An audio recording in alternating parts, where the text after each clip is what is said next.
Ici, la voix de l'Amérique.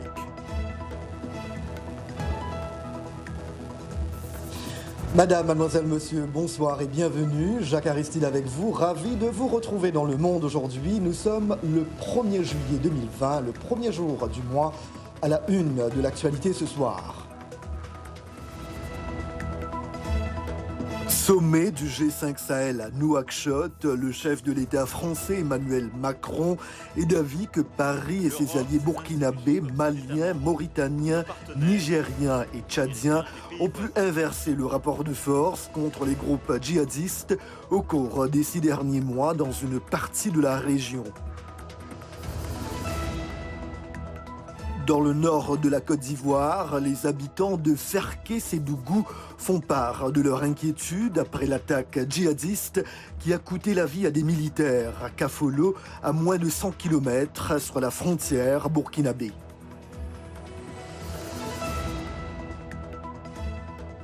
Découverte en Chine d'une souche de virus de grippe porcine qui possède tous les traits pour contaminer les humains, d'après une étude parue dans une revue scientifique américaine. Pékin minimise le danger d'une nouvelle pandémie alors que le nouveau coronavirus a infecté plus de 10 millions de personnes à travers le monde depuis son apparition à la fin de l'année dernière à Wuhan.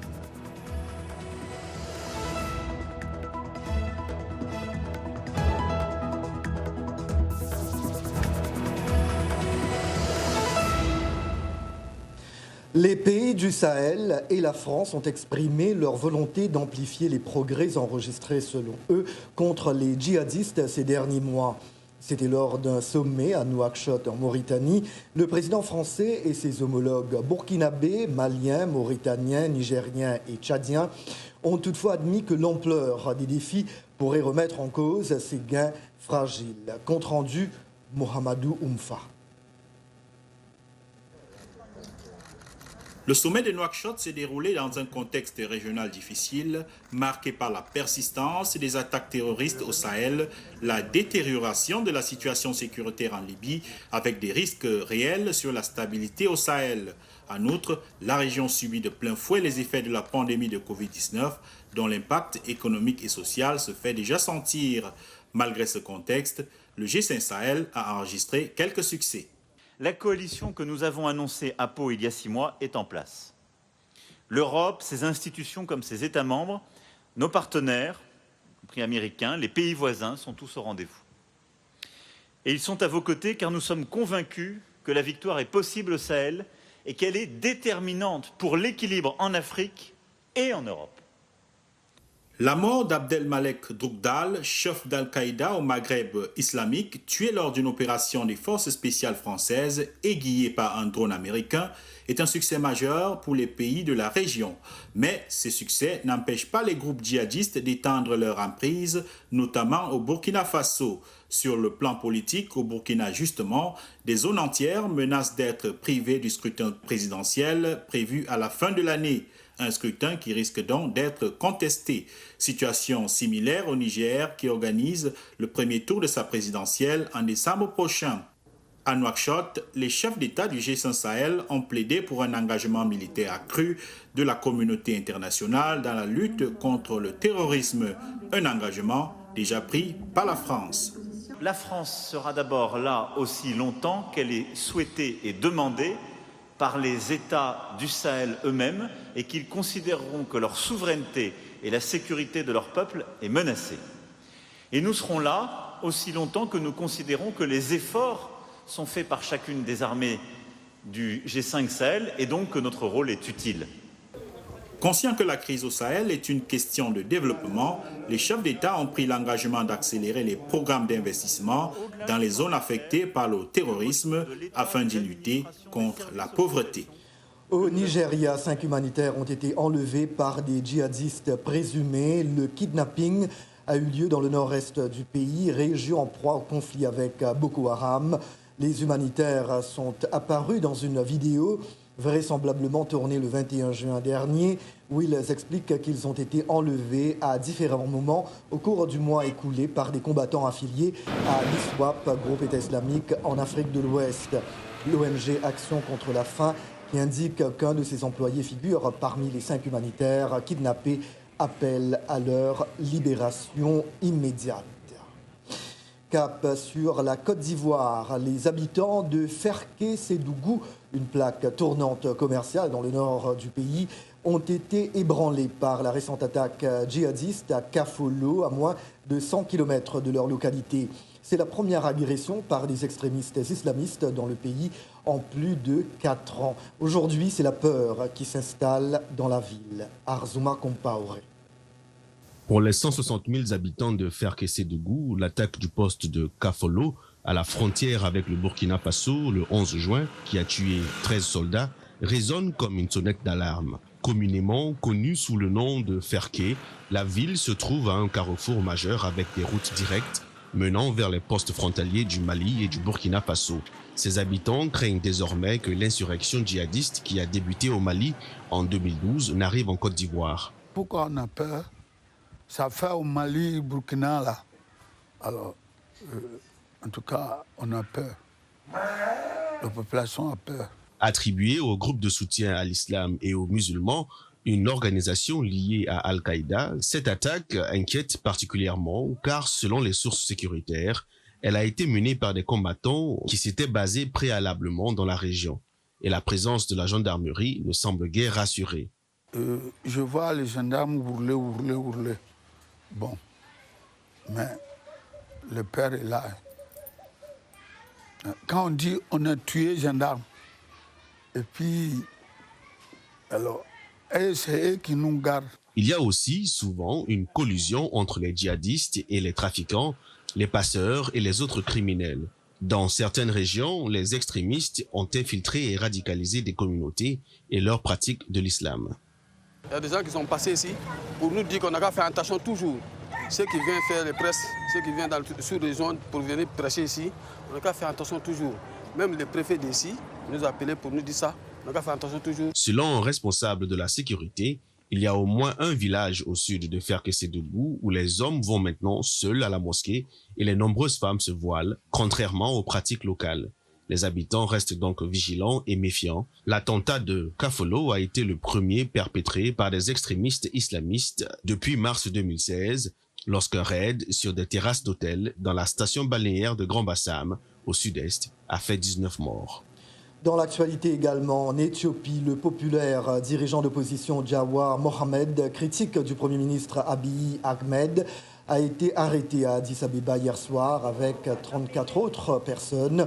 Ces interpellations sont intervenues après une altercation avec les forces de l'ordre au sujet du corps d'Achalou Hundessa, un célèbre chanteur de l'ethnie majoritaire Oromo, tué par balle lundi soir dans la capitale. Le décès a provoqué des manifestations en Oromia qui ont débouché sur des affrontements dans lesquels au moins 4 personnes ont trouvé la mort. Des Éthiopiens craignent que les derniers événements risquent d'exacerber les tensions communautaires dans le pays. En pleine bataille contre la pandémie de Covid-19, les Soudanais sont confrontés à une pénurie de médicaments dans un pays dont l'économie est à bout de souffle après 30 années de gestion désastreuse sous le président déchu Omar El-Béchir. Thierry Kaoré pour les détails. Depuis la chute du président Omar El-Béchir, le Soudan ne s'est pas relevé de sa crise économique. Toujours sous sanctions américaines, le pays fait aussi face à une inflation galopante et une dette publique massive. Mais c'est surtout le manque de devises fortes qui a fait vaciller les sociétés d'importation et mis l'industrie pharmaceutique locale à genoux. Je cherche mes médicaments depuis 3 jours et je ne les trouve toujours pas. Il y a une grave crise dans l'approvisionnement en médicaments et il y a une grande difficulté dans la recherche de médicaments. Je viens de la ville d'Omdurman. J'ai fouillé dans toutes les pharmacies et je n'ai pas trouvé. Des dizaines de pharmaciens ont manifesté la semaine dernière à Khartoum pour exhorter le Premier ministre Abdallah Hamdok de débloquer des fonds pour l'importation de médicaments.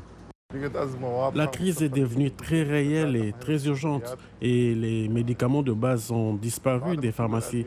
Notre stock restant s'épuise au fil des jours. Le besoin en médicaments au Soudan est estimé à 55 millions de dollars par mois. Depuis le début de l'année jusqu'à juin 2020, le Soudan a importé des médicaments pour seulement 9 millions de dollars. Vous pouvez donc imaginer l'écart dans l'approvisionnement en médicaments. De nombreuses pharmacies sont désormais menacées de fermeture. Des agents de santé et des bénévoles s'organisent tout de même au niveau local. Ils ont ouvert un petit centre dans le district de Samba, dans le nord de Khartoum, pour traiter les patients et leur offrir quelques médicaments. Les masques faciaux sont distribués gratuitement aux visiteurs et 60 ml de désinfectant pour les mains au prix de 30 livres soudanaises. Nous avons des stérilisateurs et des masques faciaux, tous fabriqués ici. Dans un rapport publié au mois de mars, le Bureau de la coordination des affaires humanitaires des Nations Unies a déclaré que les importations de médicaments du Soudan avaient déjà chuté de 20% en 2019 par rapport à 2017. Sur 27 usines locales qui couvrent près de 45% des besoins en médicaments, seules 19 sont toujours opérationnelles selon le ministère du Commerce. La Chine, premier pays touché par le nouveau coronavirus, s'est voulue rassurante ce mercredi après la découverte d'une souche de virus de grippe porcine qui présente des caractéristiques de pandémie potentielle. Les précisions de John Linden. Selon une étude parue lundi dans une revue scientifique américaine, des chercheurs ont découvert en Chine une souche de virus de grippe porcine qui porte tous les traits essentiels montrant une haute adaptabilité pour contaminer les humains. Interrogé à ce sujet, un porte-parole de la diplomatie chinoise, Shao Lingshan, a minimisé ce mercredi le danger, assurant que son pays continuerait à surveiller la maladie.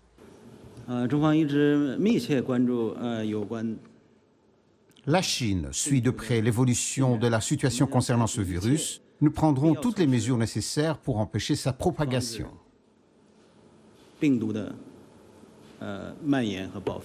Ces virus, qui s'appellent G4, descendent génétiquement de la souche H1N1 à l'origine d'une précédente pandémie en 2009. D'après les scientifiques, les virus G4 seraient déjà passés chez l'homme, mais il n'y a pas de preuve qu'ils puissent se transmettre d'humain à humain. Les auteurs de cette étude sont des scientifiques issus d'universités chinoises et du Centre chinois de prévention et de lutte contre les maladies. Ils ont réalisé entre 2011 et 2018 30 000 prélèvements nasaux sur des porcs dans les abattoirs des 10 provinces chinoises et dans un hôpital vétérinaire. Cette opération a permis d'isoler 179 virus de grippe porcine. Selon l'étude, 10,4% des personnes en contact avec les porcs ont été infectées. Revenons à la pandémie de Covid-19 en Afrique. Revirement du Burundi. Le nouveau président du pays, Evariste Ndayishimiye, a décrit le nouveau coronavirus, comme le plus grand ennemi des Burundais, opérant une volte-face complète dans un pays qui avait jusqu'ici largement ignoré l'épidémie. Son prédécesseur, Pierre Nkurunziza, est décédé subitement le 8 juin dernier, officiellement d'un arrêt cardiaque. La maladie, signalée pour la première fois à la fin de l'année dernière dans la métropole chinoise de Wuhan, a depuis contaminé plus de 10 millions de personnes à travers le monde. On compte maintenant au moins 511 000 morts sur la planète. Afin d'éviter la propagation de la pandémie, le Canada a prolongé jusqu'au 31 juillet les mesures de fermeture de ses frontières aux étrangers, sauf aux Américains. Aux États-Unis, justement, le bilan est reparti à la hausse avec plus de 1000 morts en 24 heures. Le pays est le plus endeuillé au monde avec plus de 127 000 décès. Il compte également 42 528 nouvelles infections quotidiennes de la maladie de Covid-19. En raison de cette remontée, en particulier dans le sud et l'ouest du pays, certains États américains ont dû faire une pause dans le processus de déconfinement. Également dans l'actualité, l'Allemagne a entamé ce mercredi sa présidence très attendue de l'Union européenne. par une mise en garde de la chancelière allemande Angela Merkel sur le Brexit et le risque réel d'un no deal qui fragiliserait un peu plus une économie européenne déjà plombée par le coronavirus. Le Royaume-Uni et l'Union européenne viennent de se lancer dans 5 semaines d'intenses tractations sur leurs relations post-Brexit, la sortie des Britanniques du bloc européen, avec la volonté commune d'avancer enfin pour éviter un no deal potentiellement désastreux. Le Royaume-Uni, qui a quitté l'UE le 31 janvier dernier, continue d'appliquer les règles européennes jusqu'au 31 décembre. Et puis, moins de 24 heures après l'entrée en vigueur de la loi sur la sécurité nationale imposée par Pékin à Hong Kong, les forces de l'ordre ont effectué les premières arrestations en vertu de ce texte. La nouvelle loi est condamnée par de nombreux pays occidentaux. Elle rend la justice chinoise compétente pour les crimes les plus graves. Promulguée mardi dernier par le président chinois Xi Jinping, la législation fait craindre à l'opposition hongkongaise un recul des libertés inédit depuis la rétrocession à la Chine par le Royaume-Uni de ce territoire. 300 personnes, dont 9 pour violation présumée de cette loi, ont été arrêtées ce mercredi alors que des milliers de Hongkongais se sont rassemblés pour marquer le 23e anniversaire de la rétrocession. Vous regardez Le Monde aujourd'hui, un programme de VOA Afrique. N'allez nulle part ailleurs. Nous revenons après quelques petits instants.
Merci d'être toujours avec nous dans Le Monde aujourd'hui, un programme de VOA Afrique. La dépénalisation de l'homosexualité adoptée lundi dernier au Gabon est un soulagement pour la discrète communauté homosexuelle de ce pays. Cette communauté a été éprouvée par une année dans l'illégalité, mais surtout 3 semaines d'un débat houleux, souvent violent, qui continue de diviser les Gabonais. Yacouba Ouedraogo. La loi criminalisant l'homosexualité au Gabon n'aura duré qu'1 an après son adoption en juillet 2019. Cette loi prévoyait jusqu'à 6 mois de prison et une amende de 5 millions de francs CFA pour des rapports homosexuels.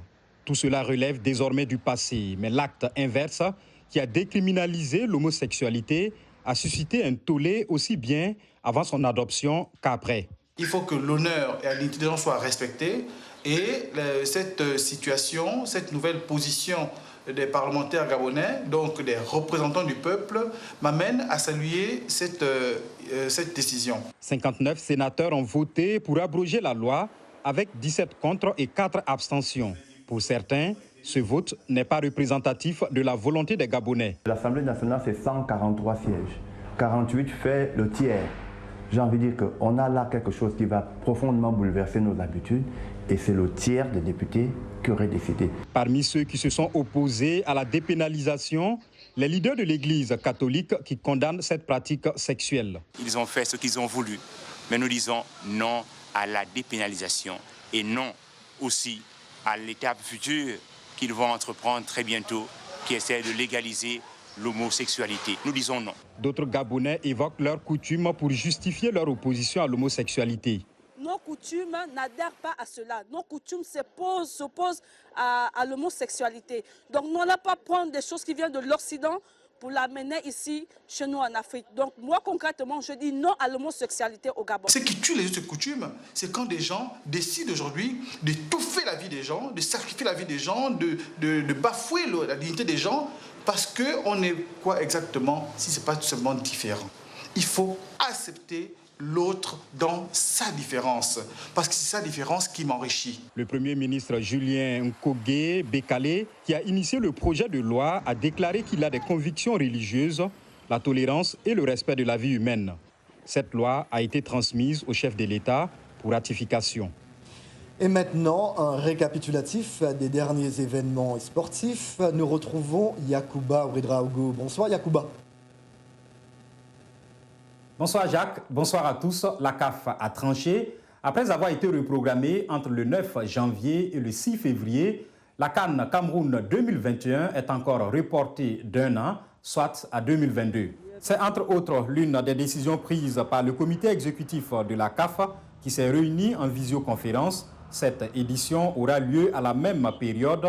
Ce report s'explique par la situation sanitaire liée au Covid-19 qui a suscité un calendrier surchargé incluant 4 dates à placer pour des matchs des éliminatoires alors qu'il ne restait que 2 dates FIFA. Autre compétition reportée, le championnat d'Afrique des Nations, l'équivalent de la CAN pour les joueurs locaux qui se tiendra en janvier 2021 au Cameroun comme prévu, soit durant la période initialement prévue pour la CAN, une décision appréciée par les Camerounais. C'est mieux d'organiser une CAN avec plus de spectateurs. Si on organisait la CAN maintenant, ça ne pouvait pas bien marcher puisque il n'y aura pas de spectateurs.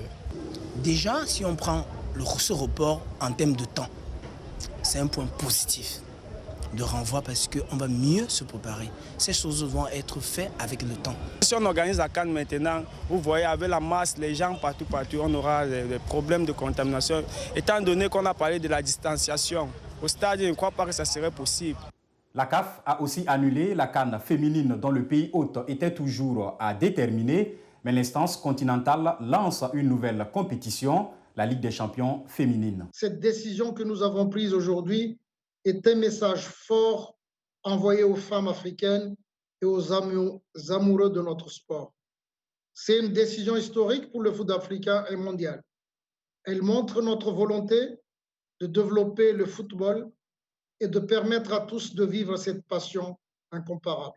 Parlons à présent des difficultés rencontrées par le monde du culturisme en Égypte, tout comme dans les autres secteurs d'activité. Biceps massifs, tablettes de chocolat abdominal, les messieurs muscles égyptiens souffrent des restrictions liées au nouveau coronavirus et ont hâte de retrouver leur gagne-pain dans les salles de musculation. Suivez. Mohamed Ali, 33 ans, surnommé Assab, veine en arabe, en raison de ses veines apparentes, a perdu de son enthousiasme depuis la fermeture en mars des clubs de culturisme.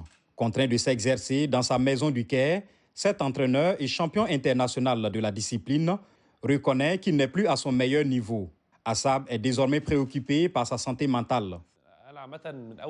Depuis l'épidémie de coronavirus, j'essaie d'empêcher mon esprit d'être affecté par la dépression ou cette période difficile. Parce que cette industrie, tout comme l'aviation, le tourisme, les restaurants et les cafés, a été affectée à 100%. Logiquement, ces revenus ont pris un sérieux coup. Notre salle de gym a 16 succursales en Égypte avec près de 500 employés. Nous avons également d'énormes frais de location. Le 11 mars, c'était le dernier jour où nous avons reçu un revenu. Lui s'exerce en plein air. Mohamed Nassim, un exilé syrien de 33 ans qui s'est installé au Caire, n'est pas non plus au mieux de sa forme. En compétition, il dit réduire son volume de graisse à 3%. Aujourd'hui, celui-ci se situe aux alentours de 15%. Le travail s'est arrêté pour beaucoup de gens à cause de la fermeture de tous les gymnases. Donc cette affaire nous a vraiment affectés financièrement et moralement. Le culturiste qui a gagné sa première compétition nationale en 2011 n'a pas participé à une compétition depuis l'année dernière. Son ami Mostafa Al-Roubi, 27 ans, propriétaire d'une salle de musculation, partage le même sentiment de frustration, notamment en observant d'autres lieux publics rouvrir comme les centres commerciaux. Si mes revenus variaient de 1250 à 1875 $ par mois, je n'ai actuellement aucun revenu et mon entreprise est complètement ruinée. Début juin, le gouvernement a annoncé que les salles de musculation et les clubs de sport vont partiellement rouvrir sans toutefois donner des dates précises. Pour Mostafa, la réouverture est l'une des solutions au nouveau coronavirus car cela permettrait aux gens de devenir sains et de construire leur immunité, dit-il. C'est tout pour cette rubrique. Merci de l'avoir suivi. Bien que les églises nigérianes sortent de l'isolement pour organiser à nouveau des mariages, elles essaient de réduire le nombre d'invités. La pandémie de coronavirus a conduit de nombreux couples à se marier en ligne grâce à des plateformes de vidéoconférence. Timothy Obiozu rapporte d'Abuja. Le récit est de Yakuba Ouedraogo. C'est une journée joyeuse pour Mathéo et Peace Odokomosi, nouvellement mariés malgré les intenses avertissements dus au Covid-19. Ma famille est très grande. J'ai mes sœurs aînées à Lagos. Elles ne pouvaient pas venir. Ma sœur jumelle est à Lokoja. Elle ne pouvait pas venir.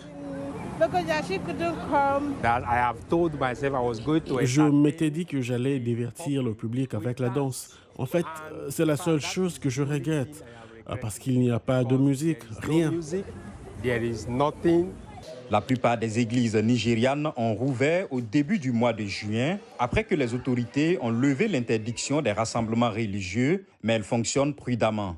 Pendant le mariage de Peace et Mathieu, seulement 15 personnes, y compris le couple et les pasteurs, ont été autorisées à entrer dans l'auditorium. Des invités, dont les membres de la famille et des amis, ont été témoins de la cérémonie en ligne depuis leur domicile et certains, comme Denis Dogo, juste à l'extérieur des locaux de l'église.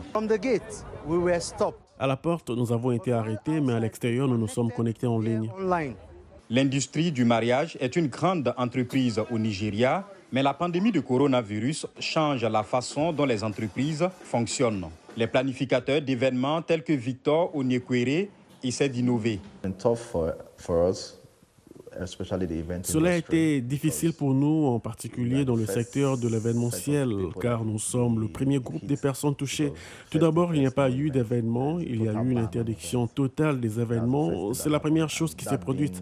Cela a mis un terme à toutes les activités liées aux événements, dont tout le monde a des difficultés maintenant dans cette industrie. So everybody in the event industry right now is going through a lot.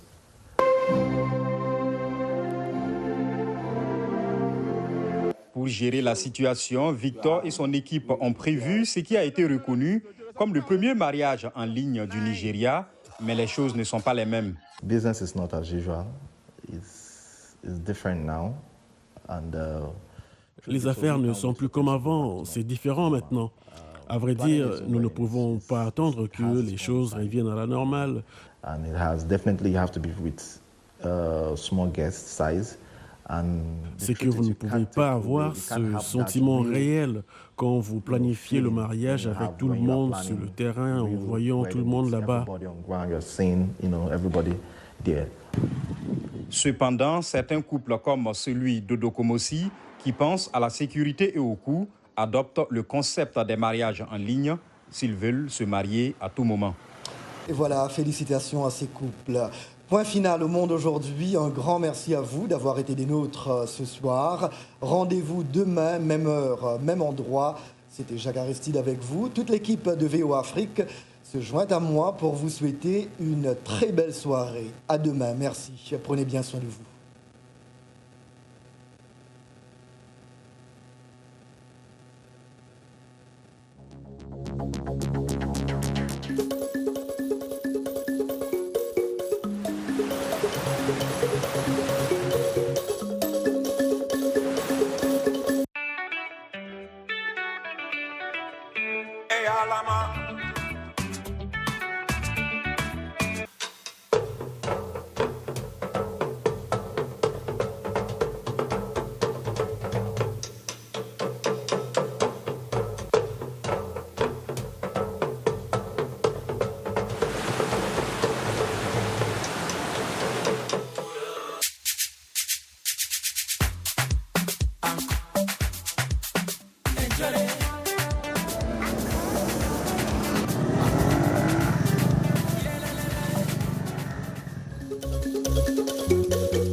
Cinglante critique de l'ancien